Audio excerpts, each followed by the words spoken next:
Welcome back to TECH VANTA. If you've been tracking camera releases for any length of time, you know the cycle: rumor, leak, registration filing, announcement. But every once in a while, a piece of tech gets trapped in a perpetual loop of hype and delays. Right now, in 2026, the Nikon Z7 III holds the crown as the ultimate ghost camera. For over 3.5 years, landscape photographers, studio professionals, and high-detail commercial shooters have been waiting for the successor to the Z7 II.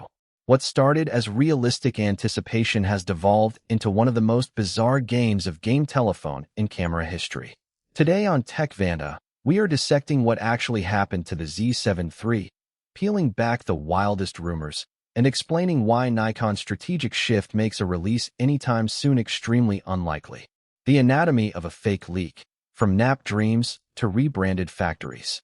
The expectation for a Z7 III wasn't unwarranted.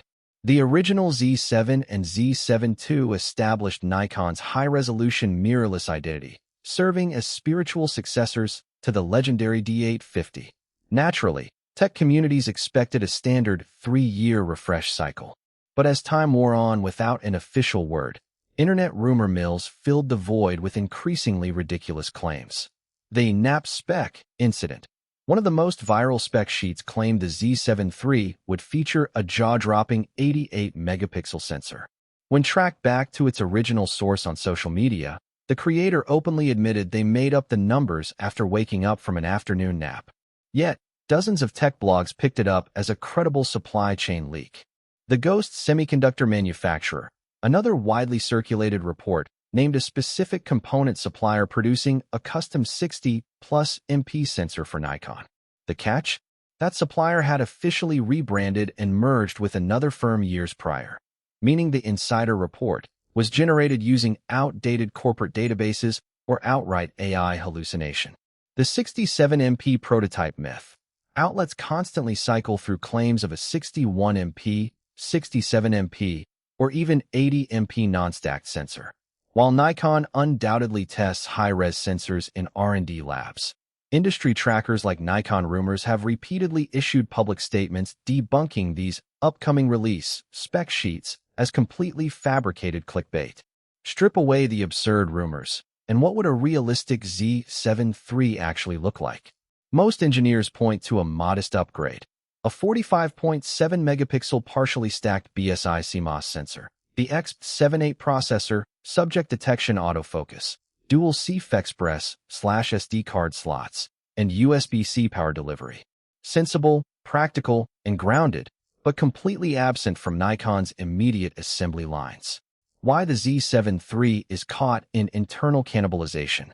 The delay isn't just about supply chains or engineering hiccups, it's about market positioning.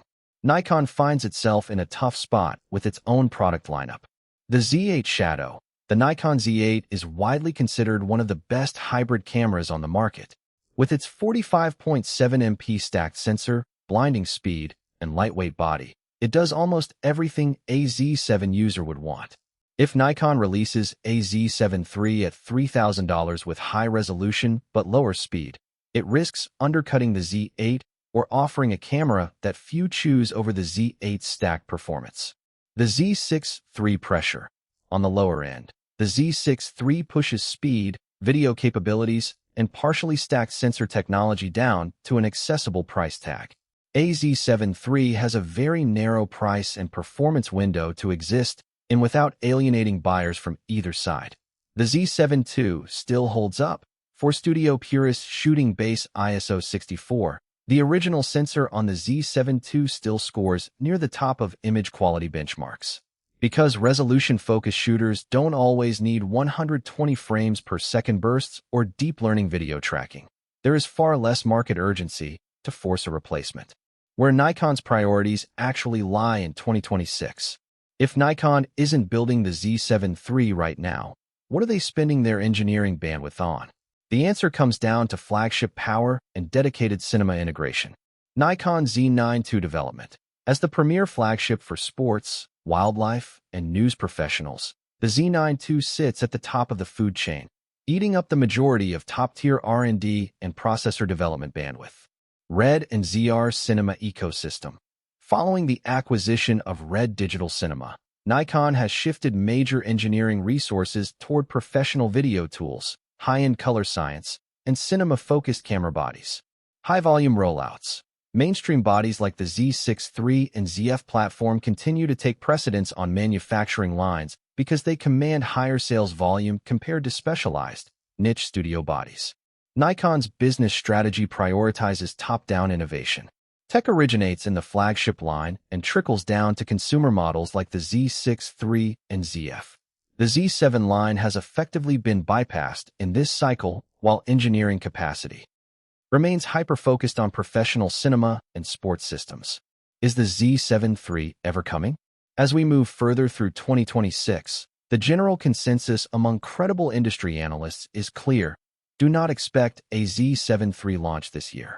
If the line survives at all, realistic timeline estimates stretch into 2027 or beyond, likely positioning the camera as a specialized, ultra-high-resolution landscape tool designed to directly fight off medium-format options rather than a standard mirrorless refresh. For now, the Z7 III remains a ghost, a camera built out of message board threads, nap-inspired wishlists, and endless clickbait. If you need high resolution in the Nikon ecosystem today, the Z8 or a secondhand Z7 II remain your best paths forward. Would you still buy a stills-focused Z7 III if Nikon launched it next year? Or has the long wait pushed you toward the Z8 or another brand entirely? Let us know in the comments below. If this breakdown cleared up the noise for you, smash the like button, share this video, and subscribe to TECH VANTA for real, hype-free tech analysis the moment official news drops.